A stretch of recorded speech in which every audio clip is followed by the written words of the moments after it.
President Trump is defending his decision to fire the now former commissioner of the Bureau of Labor Statistics, Erika McEntarfer. The move followed a weaker than expected July jobs report and downward revisions to numbers from May and June.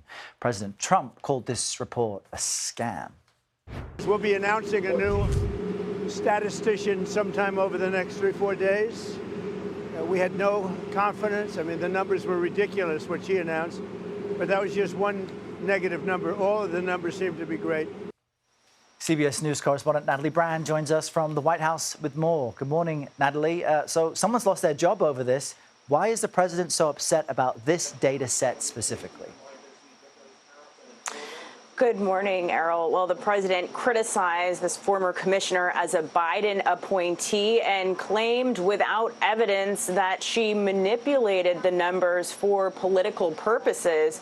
In a social media post, he also alleged that the numbers were lifted ahead of the November election in an effort to try and help former Vice President Harris's chances. So the president and administration officials have alleged a pattern here, again, without evidence pointing to a number of revisions, even though, experts say that that is often the case, that numbers are revised once more data comes in.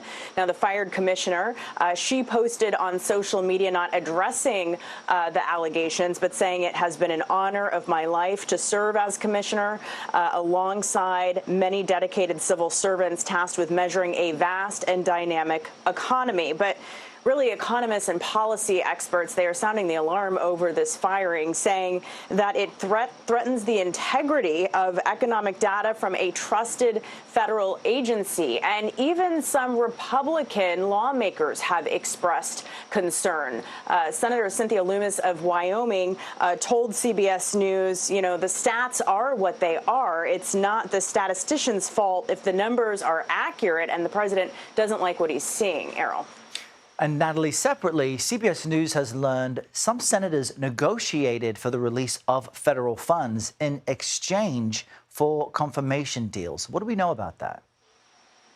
Yeah, sources telling CBS News and our Jennifer Jacobs that Democratic senators tried to negotiate billions of dollars in government funds to be released. These are funds that had been previously approved, but now clawed back. Well, they wanted those funds, including $5 billion for the National Institutes of Health, to be released in exchange for votes on nominees that the president has accused Democrats of slow walking or holding up. Well, sources say that there was potentially a deal in the works, but President Trump said no, saying that this was political extortion. And in a social media post, that's what he said, and also really criticized Democratic leader Chuck Schumer for this idea. There are, Errol, about 140 Trump nominees awaiting a vote, and that includes about 30 ambassadors. Errol.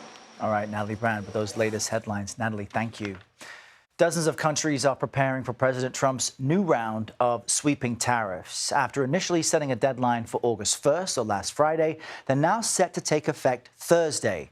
Trump has granted extensions to Mexico and China as they continue negotiations. But as U.S. Trade Rep Jamieson Greer says, the rates are nearly finalized. I don't think they will be in the coming days. I think a lot of these, well, I know a lot of these are set rates pursuant to deals.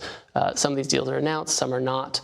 Others depend on the level of the trade deficit or surplus we may have with the country. So these tariff rates are pretty much set. Sandra Swerski joins us now. She's the founder and CEO of Integer, an advocacy firm specializing in economic and nonprofit policy. Sandra, good morning. Thanks for being with us. Let's quickly talk about tariff extensions. We mentioned Mexico and China. Does this water down Trump's deadlines at all?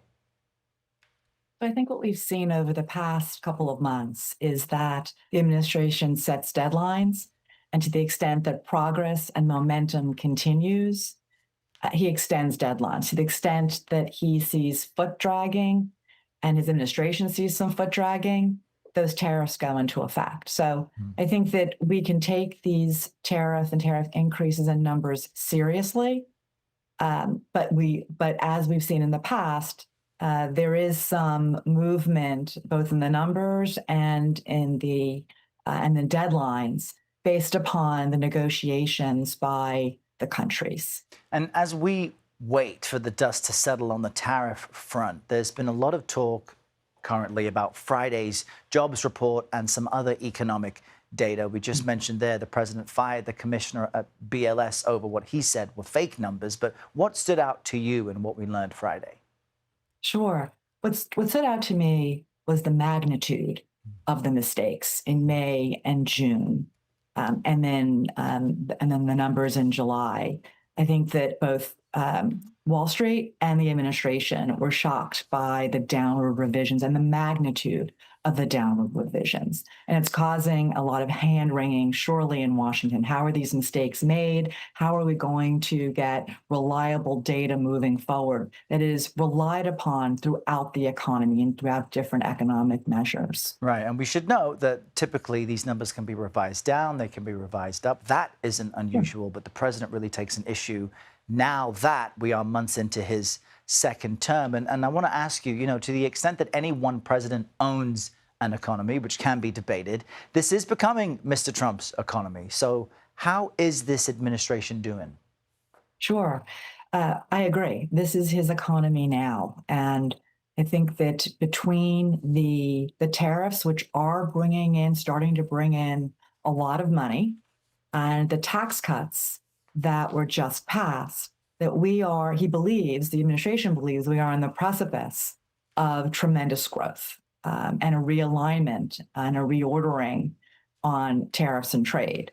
I think consumers feel like they are still yet waiting. Businesses are feeling like they are still yet waiting for all of this good economic news to translate into their pocketbooks and into their businesses. So I think we're going to have to see some turnarounds in terms of prices and inflation and jobs numbers over the next couple of months for the administration to continue to claim that under his leadership, that the economy is growing in leaps and bounds. Yeah, well, we'll see what happens next. Sandra Swerski, great to chat with you, joining us from Washington.